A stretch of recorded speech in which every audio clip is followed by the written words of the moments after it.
In this video, I'm going to break down the exact steps that I would take if I had a brand new LLC that I was trying to get business credit for to help scale my business with. Now, there's 4 pieces for all of this to work. And the first piece that we're going to be breaking down is going to be the business entity.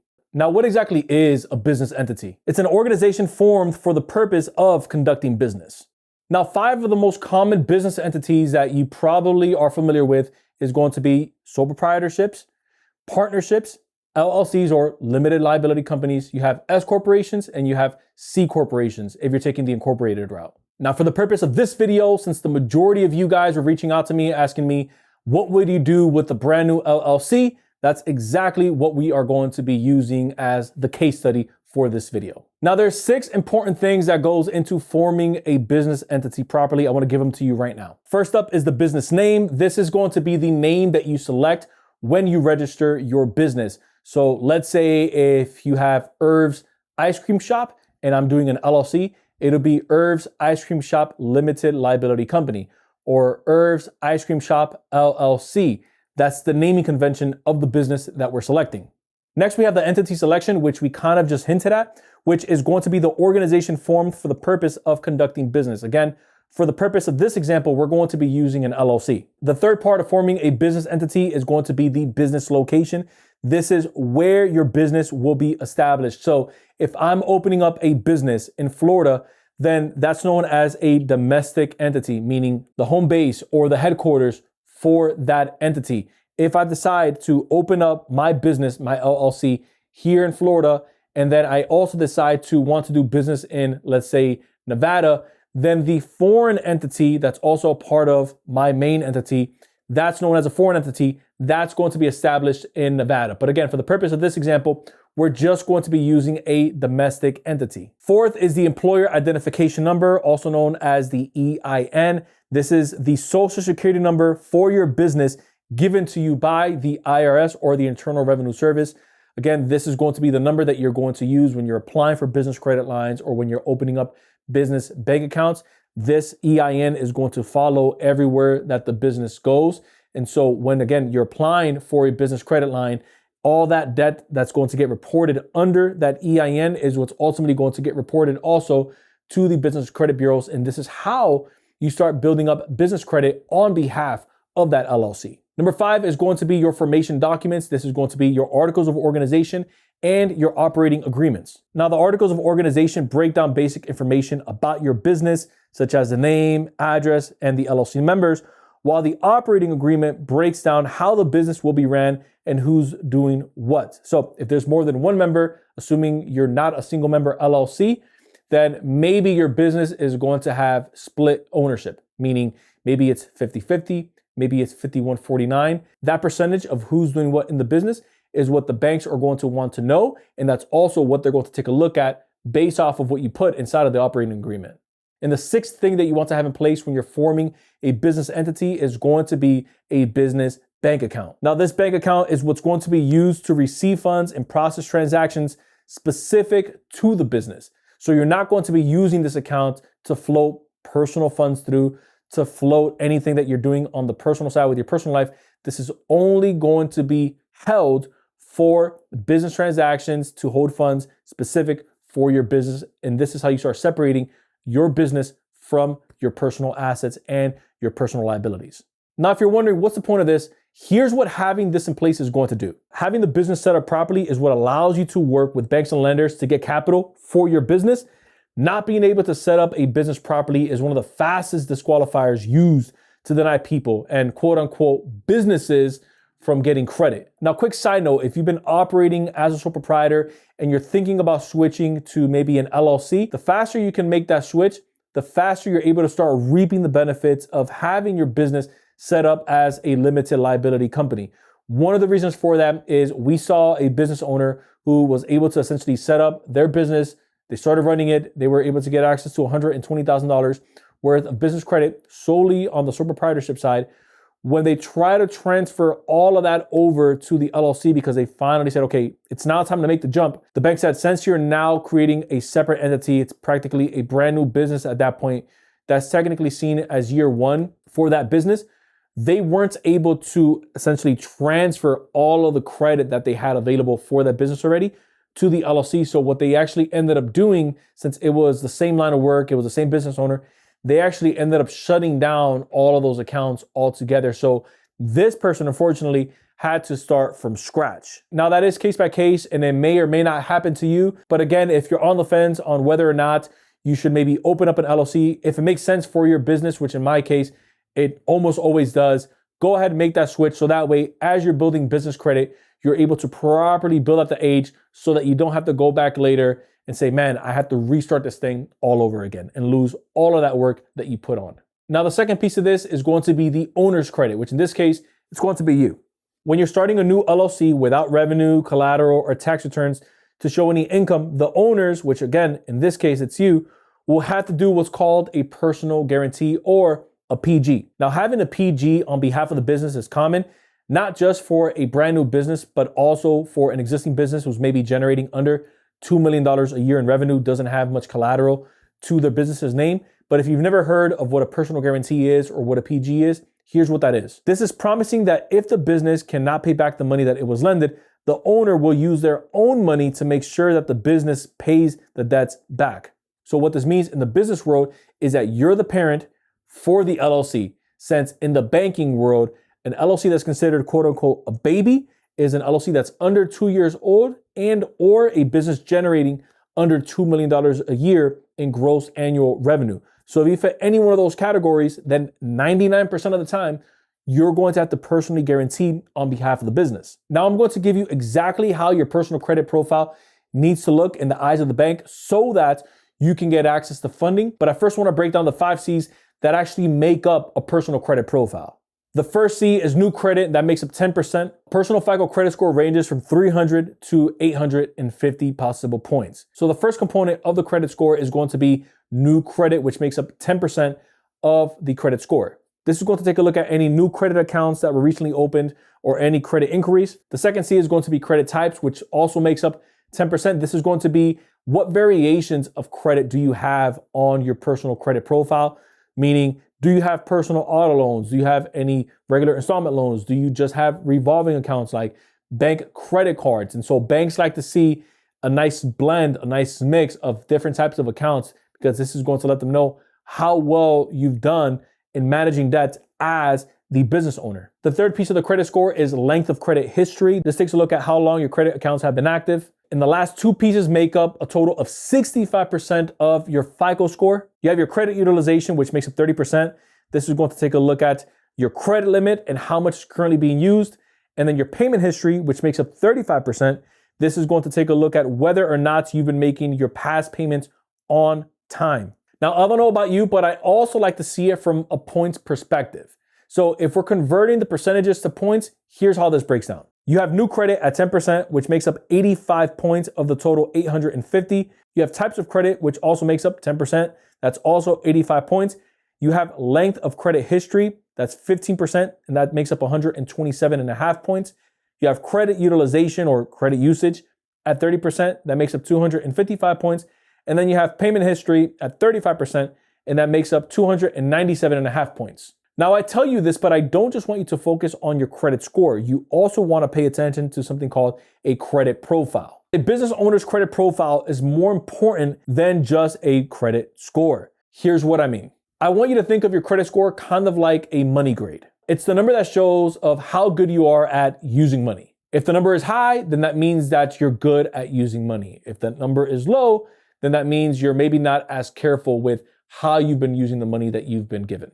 Now, I want you to think of a credit profile kind of like a money story. It's like a book that talks about how you've actually been using the money that you've been given. It includes things like on-time payments, how much money you have access to, and how long you've been using that money for. This helps the person who wants to lend you money, which in this case is the bank.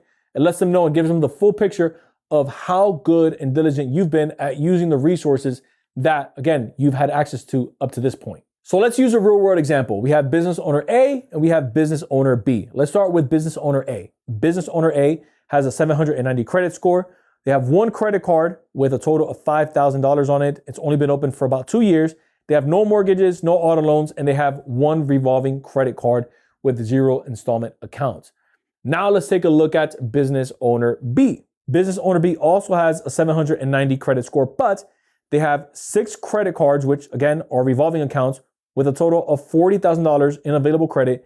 They have 1 mortgage and 1 auto loan. So all things being equal, the type of business that they're involved in, the geographic location where they live, how long they've been in business, the structure of the business, funds in the account, the bank is going to prefer to do business with business owner B versus business owner A, even if they have the same exact credit score. If you're wondering why that is, it's because they've shown that they're able to manage more debt and a variety of debts over a longer period of time.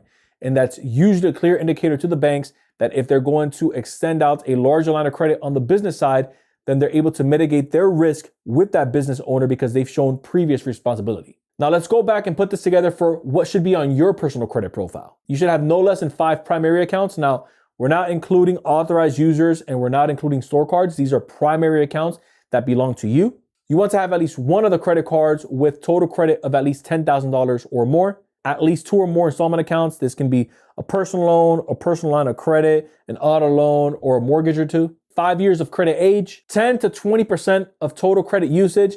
Ideally, the closer you can get that to 0, the better. And then absolutely no negative items like late payments, collections, charge-offs, or bankruptcies. Now let's head over to the third piece, which is the business itself. This is the part where a lot of people get excited because they have the business set up, but you want to know a couple of key things. And that's how you plan on making money, how you plan on turning a profit, and how you plan on growing the business. So with that in mind, you want to be able to answer the following questions because this is typically what a bank is going to want to know about you and your business. How much revenue you project to make in the next 12 months, what you're going to be selling or to who you're going to be selling to, and the monthly expenses that are going to go into your business to keep it going. Now, a lot of people talk about business plans and having these crazy 10, 15-page business plans, your 10-year vision.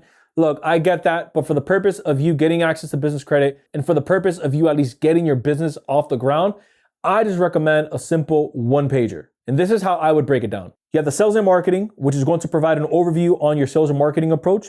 So in other words, how you actually plan on getting leads and converting them into customers, AKA, how do you plan on bringing money into your LLC? You have your USP or your unique selling proposition. This is what's going to make you different from everyone else in the marketplace that's maybe offering something similar to what you want to sell or what you want to do. The third piece is going to be the financial summary. This includes financial information such as startup costs, cost of labor, marketing costs, equipment needed, or revenue projections. And this fourth one, banks like to see, but this is also for you, and this is going to be your mission statement. This describes the purpose and values of your business. In other words, what does your business exist to achieve? Now, a quick pro tip here. Don't get lost in all the nuts and bolts and small intricacies of how perfect the 1-pager needs to be. You just have to put everything on paper and just summarize it. It doesn't need to be anything too crazy. You don't want to get lost in this part because then you'll get lost with analysis by paralysis. So you just want to have something clear, concise, that's good enough to get you rocking and rolling. And you also want to adjust that 1-pager as needed for your business. So maybe you're not selling something, like you're not selling a product. Maybe you are in the real estate space, you're fixing and flipping. Even though it's kind of like a product, you're not physically making it. You're out there getting access to it and then redistributing it. So again, you want to go ahead and readjust this as needed. And now the fourth piece to bring this all together are going to be the banks. This is where we're going to get the money to help scale our business.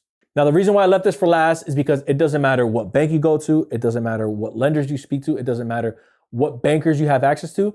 If you don't have your personal credit in order, and if you don't have your business properly structured and properly formed, no bank is going to give you access to funding.